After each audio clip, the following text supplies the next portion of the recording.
Si vous me permettez. Alors, bienvenue à l'Assemblée publique du Conseil de la municipalité régionale du comté de Portneuf pour notre séance régulière du mois de juillet 2016. Alors, vous avez tous reçu un ordre du jour. J'aurais besoin d'une personne pour en faire l'adoption. Madame Pagé, en fait, la proposition. Adoption du procès-verbal de la séance régulière du 15 juin 2016. Alors, vous avez tous eu, copie du procès-verbal. Est-ce qu'il y avait des commentaires ou corrections? À défaut, j'aurais besoin d'une proposition pour l'adoption. Monsieur Langlais en fait la proposition. Nous serons rendus à la première période de questions. Alors, il n'y a pas de questions provenant de l'assistance. Nous serons rendus au point numéro 1, administration de la MRC de Portneuf, liste des débours du 10 juin au 13 juillet 2016. Alors, est-ce que vous avez des questions concernant certains débours? Monsieur Arcan en fait la proposition. 1.2, autorisation d'achat d'équipements informatiques pour la MRC. Alors, suite à des vérifications pour le renouvellement de certains matériels, il était convenu de verser le contrat à l'entreprise Technique Informatique pour un montant de 5 094,05 sous plus taxes applicables. Monsieur Magui en fait la proposition. 1.3, budget 2017, nomination des membres du comité de priorité. Alors, suite au comité de travail, certains élus ont manifesté leur intérêt. Alors, M. Nelson Bédard, Mme Pagé, M. Delisle, M. Dion, M. Franqueur, M. Gignac, M. Jobin, M. Léveillé, M. Mingui et M. Tessier souhaitent participer. Donc, c'est pour entériner leur nomination au comité de priorité pour le budget 2017. M. Denis en fait la proposition.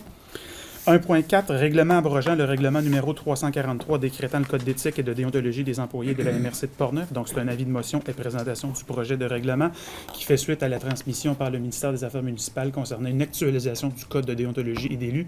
L'ensemble des municipalités et des villes ont reçu la même demande et c'est au tour de la MRC ce soir de procéder à cet avis de motion. Monsieur Delisle en fait la proposition. Oui, c'est le préfet. C'est moi qui en fais la... Alors, conformément à la loi. Alors, je propose. Merci, Mme Alain.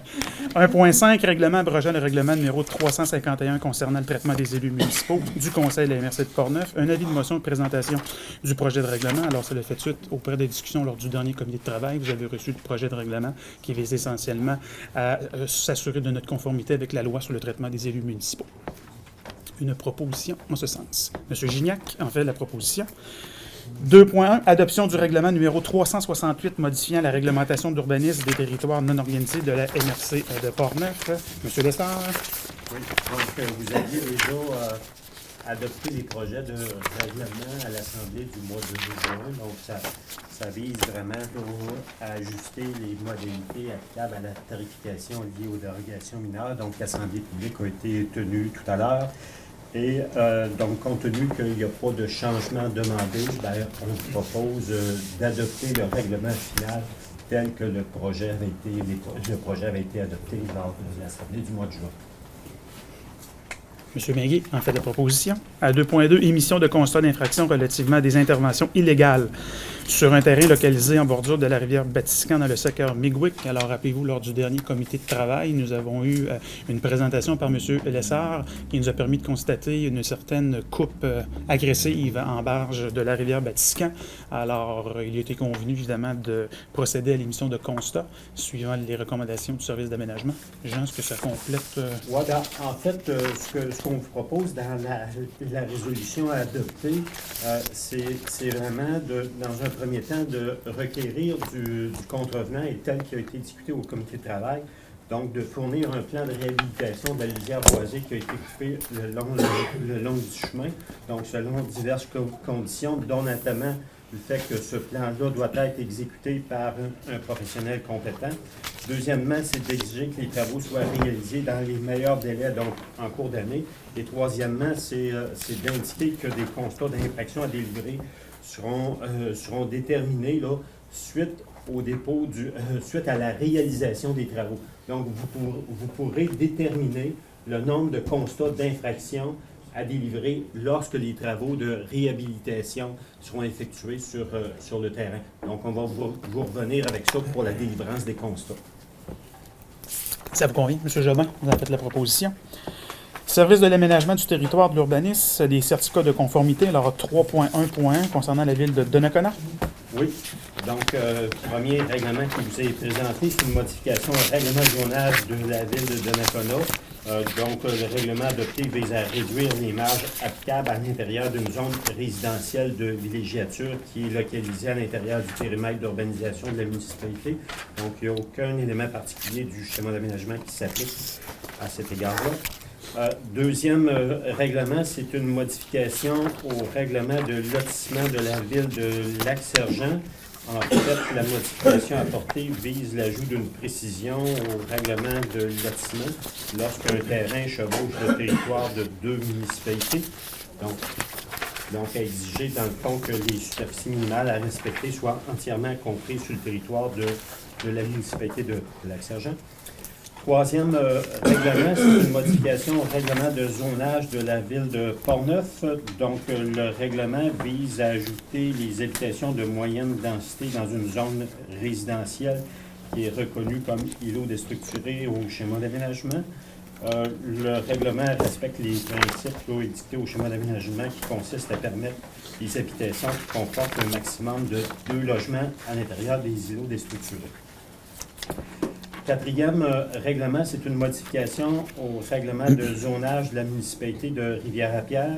En fait, le règlement adopté vise à modifier les règles concernant l'aménagement de quais privés pour une zone de villégiature qui est comprise dans la seigneurie Pertuis, en bordure du lac Montauban. Donc, les modalités prescrites respectent celles qui sont édictées à l'intérieur du schéma d'aménagement.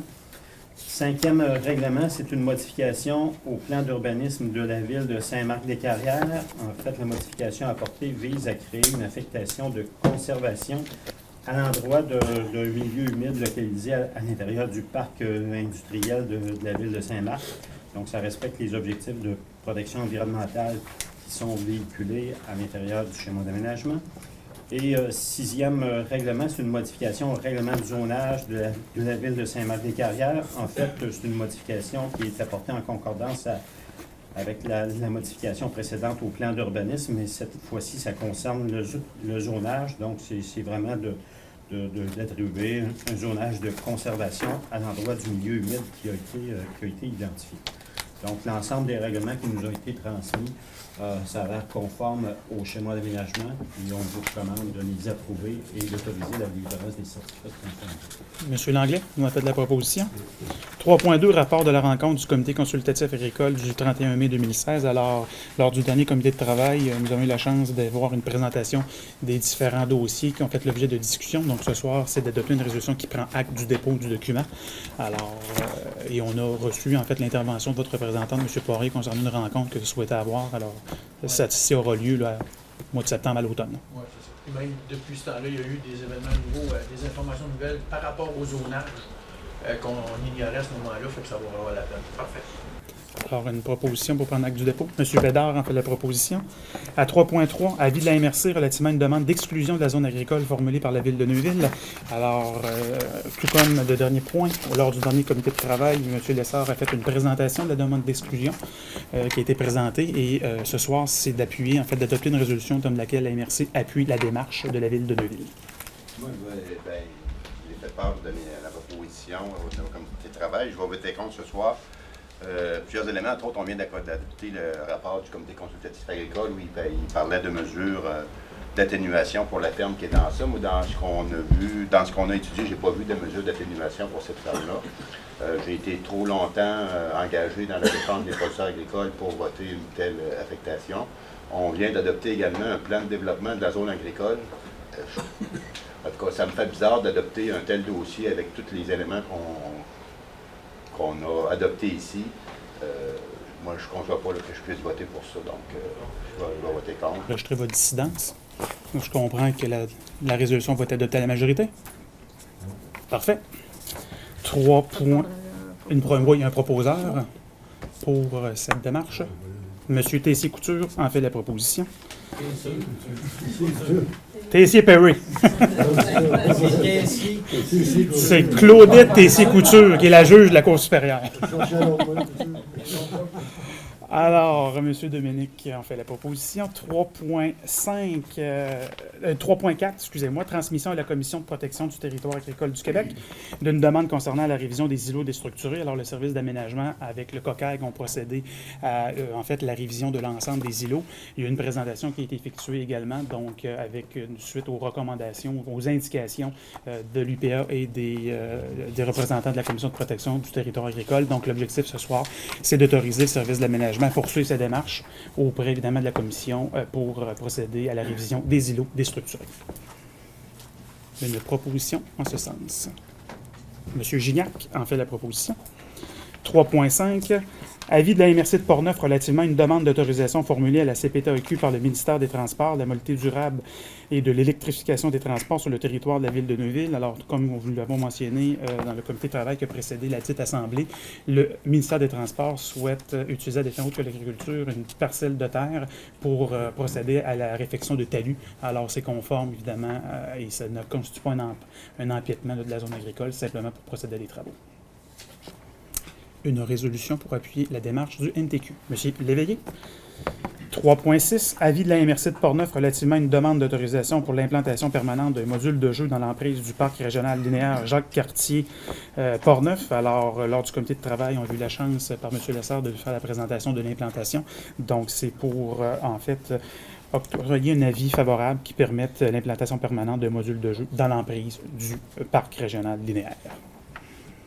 Monsieur Arcan en fait la proposition. 3.7. Entente relative à l'échange de données numériques entre la Société d'aménagement et de mise en valeur du bassin de la Batiscan Samba et la MRC de Portneuf. Alors, comme nous l'avons mentionné, c'est un échange de bons procédés. Nous autorisons par la présente résolution la transmission des informations que nous recueillons et en contrepartie, la Samba fait le même exercice. Donc, ça nous permet d'avoir de l'information actualisée par les deux organisations. M. Bédard en fait la proposition. Service d'évaluation foncière, alors 4.1, Tribunal administratif du Québec, le TAC, autorisation pour une dépense non prévue au budget, alors au montant de 8 062 $ qui concerne un dossier qui a fait l'objet d'une audition devant le Tribunal administratif du Québec. Donc le montant est de 8 005,53 $, taxes incluses, et puisque cette dépense n'était pas prévue, on a besoin d'une résolution pour appuyer son paiement. M. Jobin en fait la proposition. Service de développement économique à 5.1, le plan d'action 2016-2020 de la politique culturelle de la MRC de Portneuf. Alors, lors du dernier comité de travail, Mme Eliane Trottier a fait la présentation du nouveau plan d'action 2016-2020 et celui-ci, évidemment, avait été accueilli favorablement. Donc, ce soir, ça nécessite l'adoption du plan par résolution. Mme Pagé en fait la proposition. À 5.2, octroi d'un contrat pour la réalisation du projet des ouvrages Portneuf. Alors, évidemment, ça concerne une enveloppe de 3 000 $ pour permettre, évidemment, le savoir associé au travail de la pierre dans, évidemment, Rivière-à-Pierre et la MRC de Portneuf. Donc, la MRC, évidemment, l'objectif de la résolution est d'octroyer à Mme Jeanne Couture, à titre de chargée de projet pour les ouvrages de Portneuf, un montant autorisé jusqu'à 3 900 plus taxes pour la réalisation du projet qui vous a été présenté par Mme Trottier, qui vise à mettre en valeur la taille de la pierre et qui est tout à propos pour, évidemment, la MRC. M. Jobin en fait la proposition. 5.3, projet de mise en valeur des fours à charbon. Alors, Mme Trottier a en fait complété la présentation quelques minutes avant la présente assemblée. Et l'objectif de la présente résolution, évidemment, c'est d'accorder un budget de 20 000 $ à la réalisation du projet de mise en valeur des fours à charbon situé à Saint-Raymond, qui concerne la construction d'un faux four à proximité de la maison Plamondon, qui va permettre, évidemment, aux visiteurs du comté de Portneuf de pouvoir s'approprier et constater à quoi représente un four à charbon. Le montant de 20 000 $ provient de l'entente culturelle Québec-MRC, donc un montant de 10 000 $ qui est versé par le gouvernement et un montant de 10 000 qui est pris à même notre budget entente culturelle. M. Franqueur en fait la proposition. 5.4, fonds de soutien aux projets structurants de la MRC de Portneuf. Alors, des projets, évidemment, qui ont fait l'objet de présentation par Mme Godin et Poirier lors du dernier comité de travail. Vous avez dans votre cahier de participants 4 projets, donc celui de la ville de Pont-Rouge, celui de la garderie coopérative de solidarité de Saint-Tubal, celui de la ville de Pont-Rouge, la place 150e, qui est en fait rejeté, et l'Association des fêtes gourmandes de Neuville. Alors, 3 projets qui font l'objet de recommandations et qui avait été accepté lors du dernier comité de travail. M. Dion en fait la proposition. Parc rural 2015, demande de modification d'un projet. Alors, suite à certaines analyses, il s'est avéré que la municipalité de Saint-Alban avait soumis une demande de modification à terme avec un projet qui avait été accordé en juillet 2015. Et pour différentes raisons, le mini-pot qui avait été prévu ne sera pas relocalisé et la municipalité souhaite modifier son projet pour pouvoir bénéficier évidemment de l'aide financière. Lors du dernier comité de travail, il y avait eu en fait une opposition favorable et ce soir, on entérine le tout par résolution. Monsieur Mengui en fait la proposition. Adoption des dossiers analysés du comité d'investissement commun, le CIC de la MRC de Portneuf. Madame Godin. Oui, alors hier matin, le comité d'investissement commun s'est réuni pour prendre position par rapport à 6 dossiers, donc c'était un gros comité. Les 2 premiers dossiers sont des subventions qui sont dans le cadre du Fonds de développement de la MRC, excusez-moi. Donc, le premier, c'est le Club MX de Deschambault pour une étude qui soutient la diversification des projets d'entreprise, donc volet études. Il s'agit d'une étude de provenance des individus, du profil socio-économique, etc., parce que le club pourrait avoir accès ultérieurement, suite à cette étude-là, à des subventions de la part de l'Office du tourisme dans le développement de ces projets. Donc, on participe à hauteur de 2 737,50 $, une subvention au Club MX Deschambault. Le deuxième projet, dans le volet 2, soit l'entrepreneuriat collectif. Donc, c'est 15 000 $ d'aide à la garderie coopérative de solidarité de Saint-Hubal qui vient boucler l'ensemble du projet, qui consiste à instaurer une garderie à l'intérieur d'un bâtiment à Saint-Hubal. Ensuite, il y a 4 dossiers qui ont été également étudiés par rapport au FLI. Un premier dossier, 100 000 $ qui est un fonds financier. Un deuxième dossier de 13 327,65 qui est une entente de remboursement suite à la faillite d'une entreprise. Donc, on a pris une entente avec l'entrepreneur pour un remboursement et on a entériné l'entente qui a été prise. Ensuite, un transfert d'entreprise, 40 000 $ qui est un combiné FLI-FLS, 50 % chacun des 2 fonds, et 10 000 $ pour la relance d'une entreprise. Question. Ça veut-tu dire que le 13 327, là, c'est une perte pour le... Non. Non. Parce qu'on a une entente de remboursement. À ce moment-là, on annule les frais d'intérêt. Il n'y a plus d'intérêt, on s'arrête au moment où il y a faillite de l'entreprise. Puis, c'est la caution. On a pris entente avec la caution qui va rembourser le montant. Donc, il n'y a pas de perte. Donc, une proposition pour accepter les projets. Monsieur Poirier en fait la proposition. À 5.7, autorisation d'investir pour des espaces publicitaires sur la carte des sentiers de motoneige, édition 2016 à 2018. Alors, évidemment, c'est le service de développement économique qui est responsable du volet tourisme. Et l'Office de tourisme a fait une offre de placement à la MRC pour 2 ans, au montant de 7 458 plus taxes pour 6 espaces publicitaires. Et lors du dernier comité de travail, le conseil, évidemment, s'est montré favorable à qu'on puisse continuer notre participation dans cette visibilité. Alors, ce soir... Et on se souvient, je veux juste faire un petit rappel parce que j'ai eu l'information à 4h30 cet après-midi. Vous savez, le montant à payer va être le résiduel par rapport aux ventes de publicité qu'on fait sur la carte. Alors, on a vendu pour 4 400 $ de publicité. Donc, on va récupérer 4 400 $ sur les frais. Donc, on parle plutôt de 3 000 $ de frais pour avoir produit la carte de motoneige. Une proposition. M. Langlais, en fait la proposition. Dossiers régionaux, sécurité incendie, formation d'un comité régional de coordination. Alors, tel qui a été discuté lors du dernier comité de travail, là, il est proposé de former un comité régional de coordination des interventions hors du réseau routier, qui serait formé, évidemment, de Mme Josée Frenette, directeur général de la MRC, M. Simon Guy, directeur du poste de la Sûreté du Québec, Jean Poirier, maire de Saint-Basile, M. Franqueur, maire de Sainte-Christine d'Auvergne, et Pierre-Luc Couture, le coordonnateur. Donc, c'est le comité régional de coordination.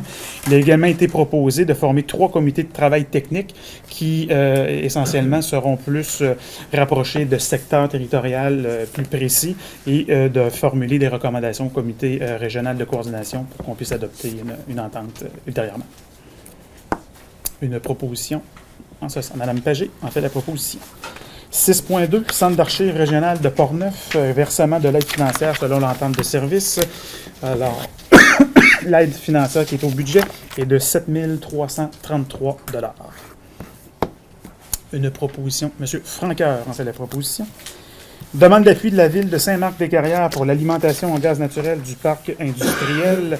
Alors, à 6.3, donc ça vise à soutenir les démarches de la Ville de Saint-Marc concernant les travaux qu'ils ont entrepris depuis plusieurs semaines pour le prolongement du réseau gaz métro afin de pouvoir doter leur parc industriel de cette énergie qui va permettre à leurs entreprises qui sont déjà positionnées sur le parc de réduire leurs coûts, notamment en énergie, en consommation d'énergie.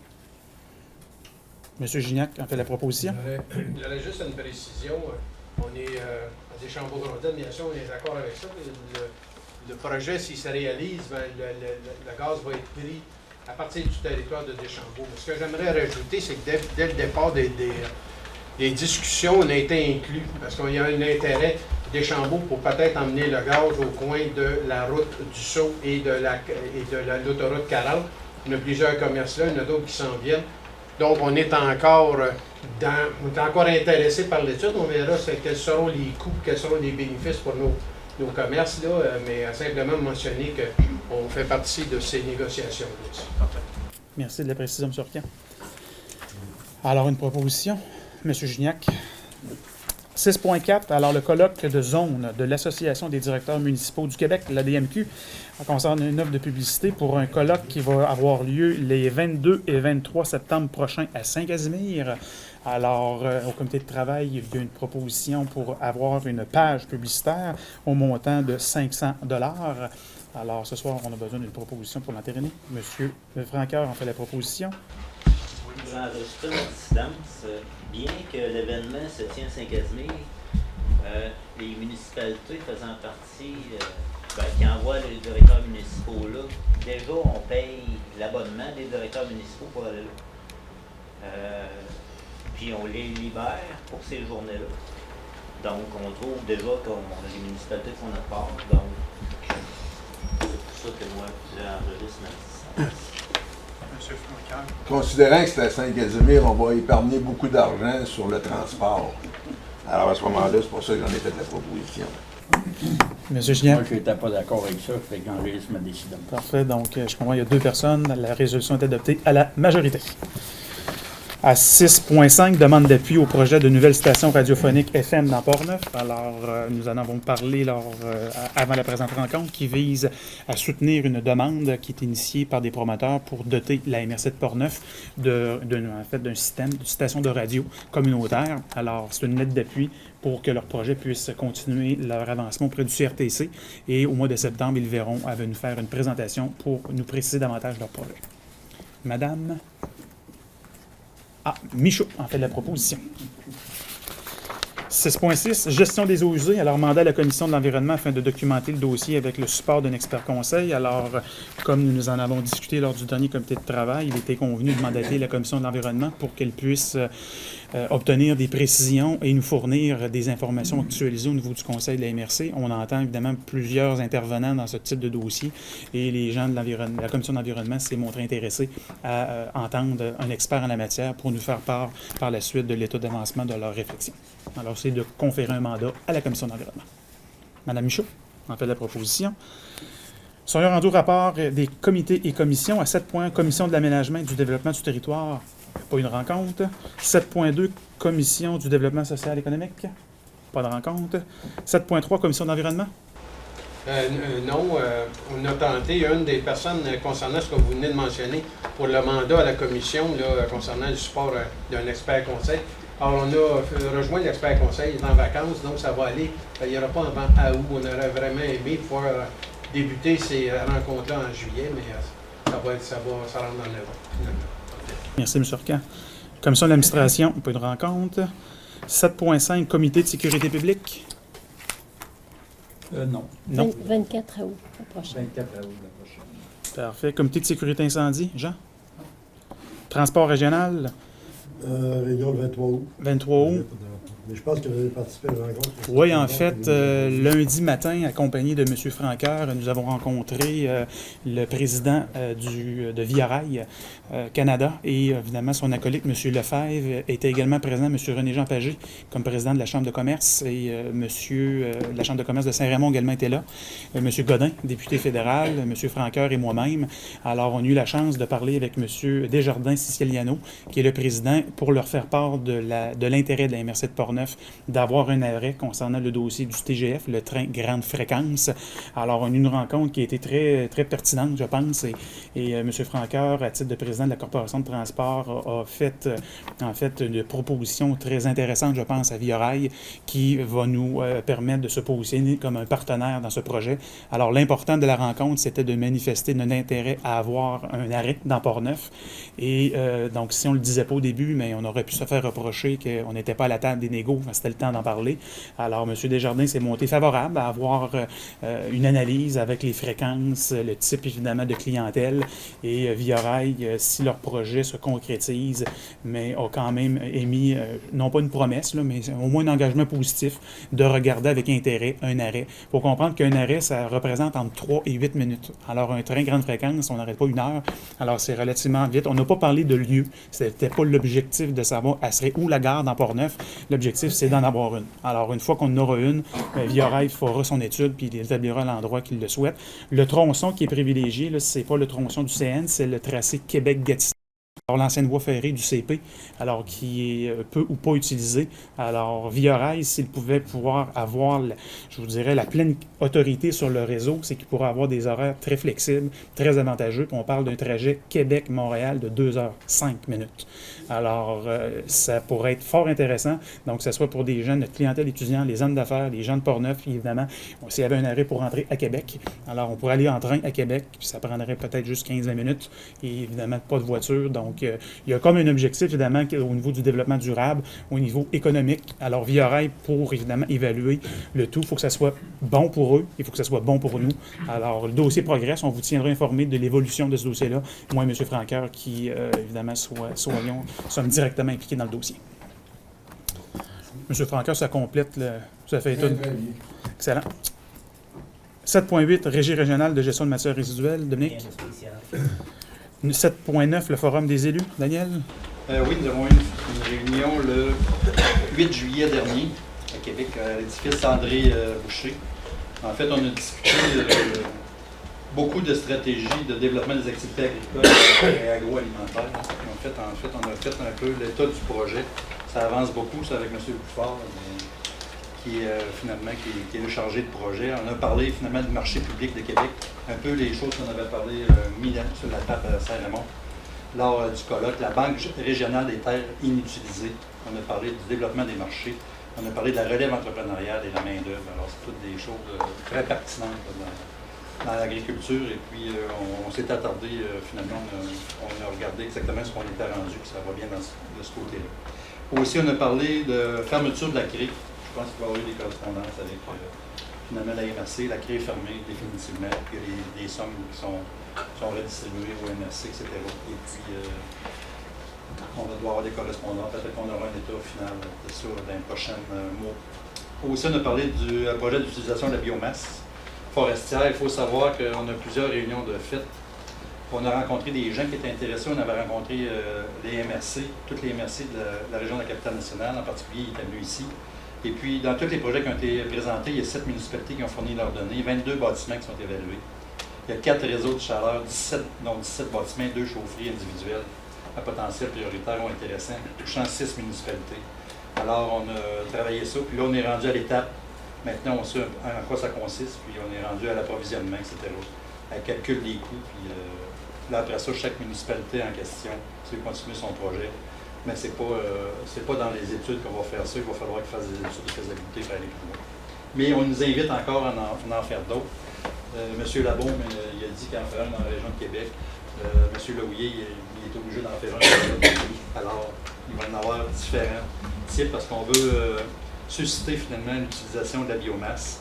Et on sait que dans Portneuf puis dans Charlevoix, il y a beaucoup de biomasse. On voudrait stimuler ça puis faire d'en travailler. Alors, il va en avoir. Et puis, M. Labaume aussi a l'intention de stimuler d'aller voir aussi le gouvernement du Québec pour mettre des bâtisses peut-être à l'utilisation de la biomasse. Il faut te donner l'exemple. Je pense que notre premier ministre est très au fait de ça, prend les temps qu'il faut.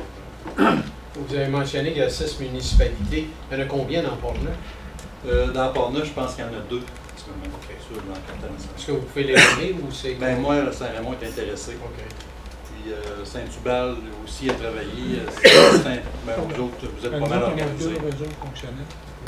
L'autre municipalité, on a Saint-Alban, je ne sais pas qu'il y avait un projet. Je ne me rappelle pas de l'autre municipalité. On est parti à plusieurs, mais ça a diminué. Alors les gens qui sont intéressés continuent jusqu'au bout.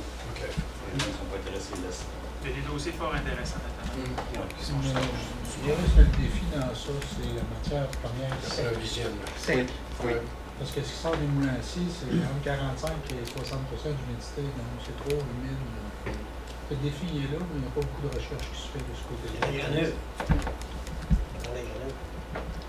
Entre la granule et le coco, pour un réseau comme nous autres, c'est 20 000 de différence de tout chauffage par année. Donc c'est pas la granule, c'est pour les grands réseaux, oubliez ça, c'est trop cher. Donc, les discussions qui sont en cours au niveau d'évaluation des différents En projets. plus, il y a de l'énergie. On dépense d'énergie pour créer les granules. Fait qu'à un moment donné, c'est quoi le gain puis la perte versus la perte? Le défi là-dedans, c'est la manutention. Il fait monter les coûts tout le temps. Oui. C'est là que le gros défi. Nous autres, on a tous fait ces calculs-là. Quand on va avoir notre propre pilote, on va avoir un document complet pour tout faire ça, les degrés jour, les comparaisons des prix, différentes sources. Vous allez voir, ça va être instructif, mais c'est pas simple. Aussi, il y a eu un colloque de 2 jours à Québec que j'ai assisté pour une journée. C'était toute la province de Québec qui était là, en fait. Il y a eu 250 personnes. Et puis, plusieurs personnes sont venues présenter des projets, finalement, très intéressants qui existent au Québec, comme même Oui, des projets qui sont déjà en marche, qui fonctionnent, d'autres qui nous ont expliqué les problèmes qu'ils ont eu à le développer. Parce que c'est un peu nouveau, ça se développe depuis 10 ans, alors il y en a beaucoup qui ont travaillé fort, et puis maintenant on peut utiliser un peu leurs expériences pour répéter les mêmes erreurs. Donc, il y a des choses intéressantes parce qu'il faut comprendre que quand on arrive dans des municipalités, là on fait affaire souvent avec des gens qui sont là pour opérer des bouilloires. Les gens, on a juste à peser sur le bouton pour mettre ça électrique, pour mettre ça au gaz. Puis là maintenant, il faut s'occuper des granules, etc. Là, c'est plus la même chose. Et puis il y a de l'entretien, etc. Les gens, il faut les motiver pour qu'ils en aillent dans ce cas-là. Mais il y a quand même des économies intéressantes à faire, de l'ordre de 30-40% dans certains cas, même jusqu'à ça. Puis il faut aussi stimuler finalement la biomasse. Peut-être qu'il reste nous autres sur nos terrains, tant public que privé. L'argent qui reste chez nous. L'argent qui reste chez nous, qu'on veut développer dans nos régions. Alors, Charlevoix, puis ça, puis finalement, Port-Neuf, on est très intéressés. Donc, c'est un dossier en progression. Amkoui a une belle expérience, ça fait quelques années. Oui. Parfait. Ça complète, M. Dion? Oui. Affaires nouvelles et intervention des représentants. M. Poirier? Oui, bien, vous avez dû entendre parler un petit peu de Saint-Basile puis de la saga concernant notre réglementation sur les animaux de compagnie qui accompagnent plus personne, les animaux errants.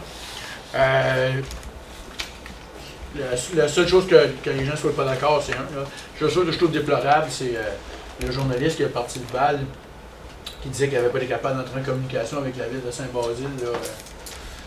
Je pense peut-être pas un journaliste d'enquête, en tout cas, là, parce qu'il n'a pas fait de gros efforts, c'est sûr. Après y avoir parlé le lundi, il y a eu un article qui corrigeait le tir un petit peu là, dans les jours qui ont suivi. Mais ceci dit, c'est pas un dossier évident.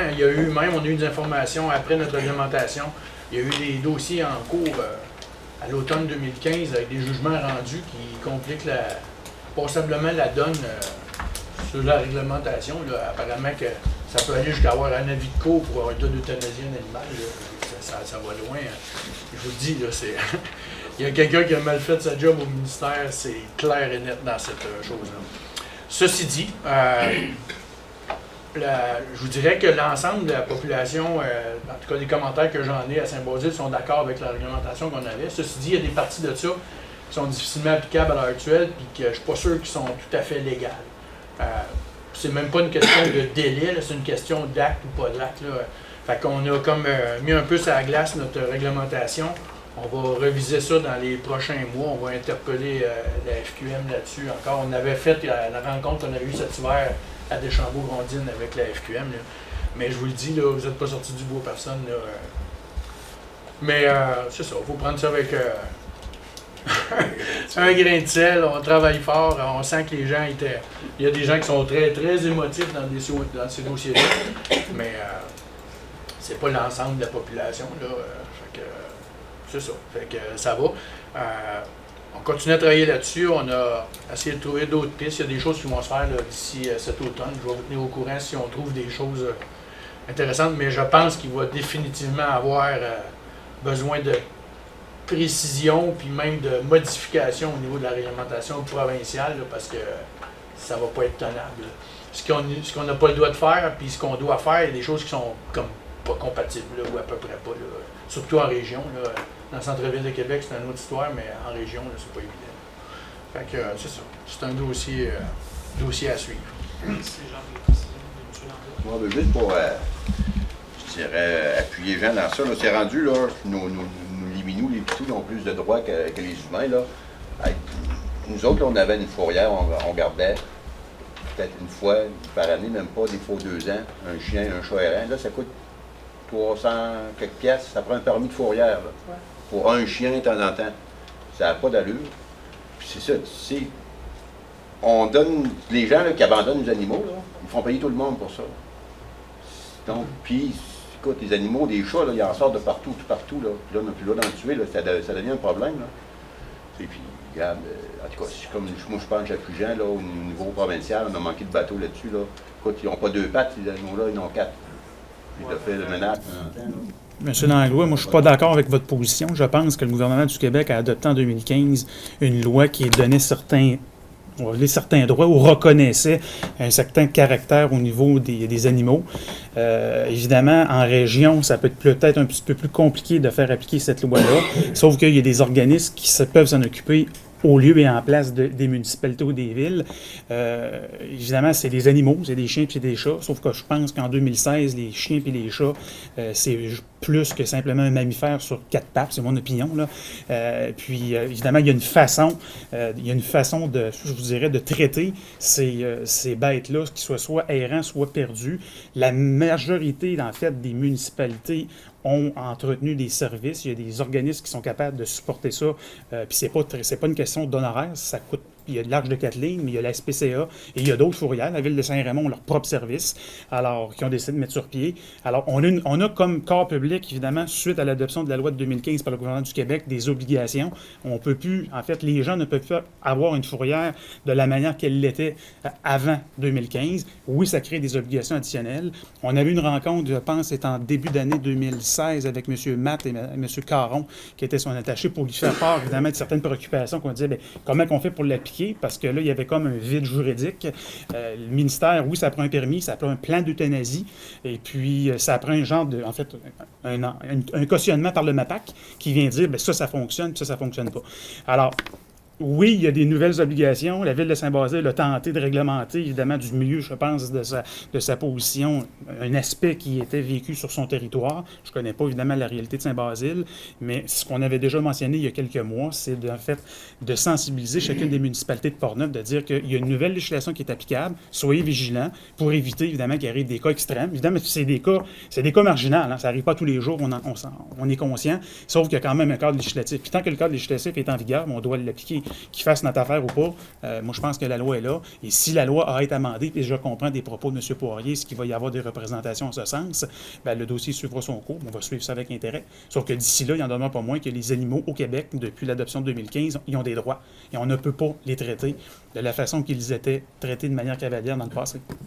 Si vous permettez une dernière intervention, oui, les animaux ont des droits. Ceci dit, dans l'ensemble de ce qu'on faisait, puis dont les employés municipaux se comportaient, puis le travail qu'il y avait à faire avec les animaux qui étaient errants avant, j'ai aucun problème moral avec la façon dont ils étaient traités. Ceci dit, quand on regarde les services offerts en région, là, il faut quand même nuancer. À Saint-Basile, si on avait appliqué l'offre de l'Arche de Kathleen, entre autres, qu'on a eu l'automne dernier, en novembre dernier par écrit, ici à la MRC, si on applique ça là, dans les 5 dernières années à Saint-Basile, ça aurait coûté à peu près 35 à 40 000 $ de frais. Elle ne s'occupait que des chiens à ce moment-là dans la proposition, pas des chats. Les chats représentent 80% du problème. À Saint-Basile, on a euthanasié 3 chiens dans 5 ans. Fait que faites euthanasier après 3 jours de garde, chez un vétérinaire, 3 chiens dans 5 ans. Je pense pas qu'il y ait eu maltraitance. Je suis parfaitement confortable avec le comportement qu'on a eu dans les dernières années vis-à-vis des animaux errants. Ceci dit, quand en 2016, il y a aussi des clubs de petits déjeuners pour réussir à faire déjeuner nos enfants, qu'on se bat pour avoir plus qu'un bain par semaine dans les CHSLD, que les banques alimentaires ne fournissent pas des niveaux de famille, je pense qu'il y a des priorités à avoir puis il y a des coûts à avoir. La réglementation qu'on avait apportée à Saint-Basile, on pense, réglait une bonne partie du problème, évitait de faire payer à 99% des gens qui s'occupent de leurs animaux de compagnie comme il faut des frais. La médaille est gratis pour identifier ton animal à Saint-Basile. À partir du moment où il est identifié, quand on le trouve, on te le ramène, il y a une amende parce que tu n'avais pas le contrôle sur ton animal, tu es supposé avoir le contrôle en tout temps sur ton animal, comme la réglementation est partout. That's it. Fait que ça faisait que 99% du monde qui s'occupe des animaux comme il faut avait 0 frais par année. Les gens payent déjà beaucoup à toutes sortes de places pour s'occuper. Ceux qui étaient délinquants, ceux qui ne s'en occupent pas comme il faut ou qui refusaient de les identifier, ben, prenaient le risque plus élevé de voir disparaître leur animal parce qu'on n'a plus le droit de le garder 72 heures. On le faisait avant de façon, je pense, très équitable, très acceptable, avec la charge qui exige pour un refuge. Là, on l'a fait venir le document, puis on l'a étudié, ça avait comme pas ni queue ni tête pour le petit volume qu'on a.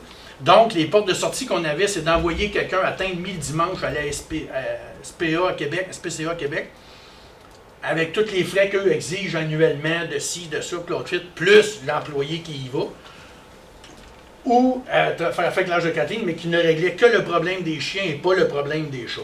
Donc, tu es pris dans tout ça, puis il n'y a rien de ça qui est complet comme offre, ou ça coûte 40 000 $ sur 5 ans pour l'équipement de 3 chiens. Dans l'état de la situation de la société, avec les coupures qu'il y a eu, avec les services qu'on a partout, je ne trouvais pas ça équitable vis-à-vis les animaux à 2 pattes que nous sommes, soit les humains. Ceci dit, les opinions peuvent être différentes. Je comprends que la loi est passée, qu'on va devoir la respecter.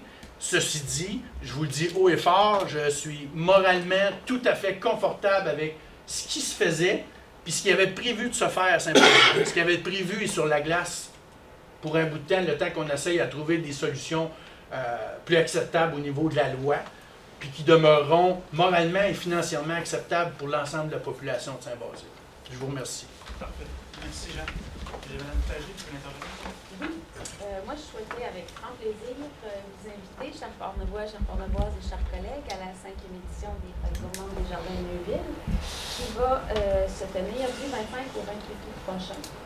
Je vous invite à consulter la programmation qui est très belle et très, très complète là, sur le site Internet des Fêtes gourmandes. Je vous invite aussi à venir en très grand nombre là, découvrir la richesse de notre terroir portnevois. Avec les Fêtes gourmandes, c'est notre terroir qui est mis à l'honneur, mais aussi les artistes de chez nous. Je pense entre autres à David Thibault de Saint-Renon, qui va être à la barre du gros spectacle du samedi, le 27 août. Donc, c'est une 5e édition qui s'annonce tout à fait remarquable. J'espère vous y voir vraiment en grand nombre. Et notez ça à votre agenda. Dans Port-Neuf, du 25 au 28 août, c'est à Neuville que ça se passe. Merci, Mme Pagé. C'est bien, Neuville, ça se passe comme ça. Là, à Port-Neuf, bienvenue à la population. Merci aux gens de Port-Neuf. Vacances en spectacle du 25 au 30 juillet. OK, on est fait. Moi, je pense que ça va être juste proche. 25 au 30 juillet, vacances en spectacle, je pense que la majorité des gens qui ont participé l'année antérieure ont quand même été enchantés par la programmation. Pour connaître la programmation et connaître les artistes qui vont être présentés, vous pouvez consulter le site de la ville de Pont-Rouge. C'est inscrit les gens qui vont être présentés à vacances en spectacle. En même temps, je profite de l'occasion aussi pour dire qu'on a débuté samedi passé un marché public de 9h à 13h. Ça a très très bien débuté, ça a bien fonctionné. J'invite les gens aussi à venir encourager nos gens qui vendent leurs produits locaux, mais dans des marchés comme ça. C'est tout. Merci. Merci beaucoup, M. Langlais. Oui, M. Magui. Alors moi, j'ai 2 sujets. D'abord, le premier, c'est la vélopiste Jacques-Cartier Portneuf. Tout le monde sait que le 3 juin dernier, on a eu un effondrement de la piste à la hauteur du kilomètre 61. Les premiers estimés parlaient de coûts de rénovation pour rétablir la piste dans son état initial de 250 à 300 000 $. Le CA de la Vélopiste a cogné à peu près toutes les portes où il y avait des possibilités d'avoir de l'argent. Par les temps qui courent, c'est difficile. Alors, la semaine dernière, le CA a décidé, parce que Rivière-à-Pierre, on est quand même coupé du reste du comté par ce phénomène naturel-là. Alors, on a décidé la semaine dernière de faire une piste, de réparer la piste, mais avec les moyens du bord. Alors, on a décidé de faire... La piste avait un bris sur une longueur de 300 pieds, 35 pieds de creux et 20 pieds de large. Alors, on a réussi à amenuiser la pente et on a agrandi le trou, si on veut, pour être capable de mettre moins de matériel au centre. Puis il faut respecter également la procédure ou les normes de Vélo-Québec qui parlent d'une pente de 4 %, alors on respecte tout ça.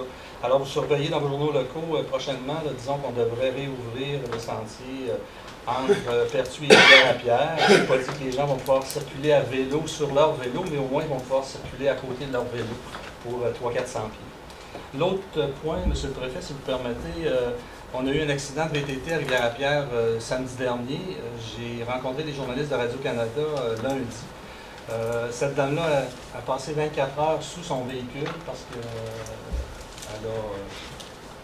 le véhicule s'est retourné sur elle. Et compte tenu que notre réseau de téléphonie cellulaire est tellement bon à Rivière-à-Pierre, la madame n'a pas pu communiquer avec personne. Donc j'en ai profité lors de la rencontre avec les journalistes pour leur parler de la non-couverture cellulaire dans Port-Neuf, et surtout chez nous à Rivière-à-Pierre. Alors, ça a circulé sur les réseaux d'information et ça a passé aux nouvelles de Radio-Canada lundi soir. Alors, c'est un problème dans plusieurs de nos municipalités. On a une poche, comme on dit, de non-couverture. Alors, cette pauvre dame-là, heureusement, elle s'en est sortie, mais elle a dû se faire manger par des mouches, pas à peu près. 24 heures dans le bois, en dessous de son VTT, c'est pas évident. Alors, merci. D'autres interventions? Ça complète. Alors, on se rendu à la seconde période de questions. Pas de questions dans la salle. Alors, je vous invite à notre prochaine rencontre. Comité de travail le 7 septembre 2016. Nous sommes en congé au mois d'août pour la prochaine réunion publique le 21 septembre. Alors, j'aurais besoin d'une proposition pour lever l'Assemblée. Monsieur Arcan en fait la proposition.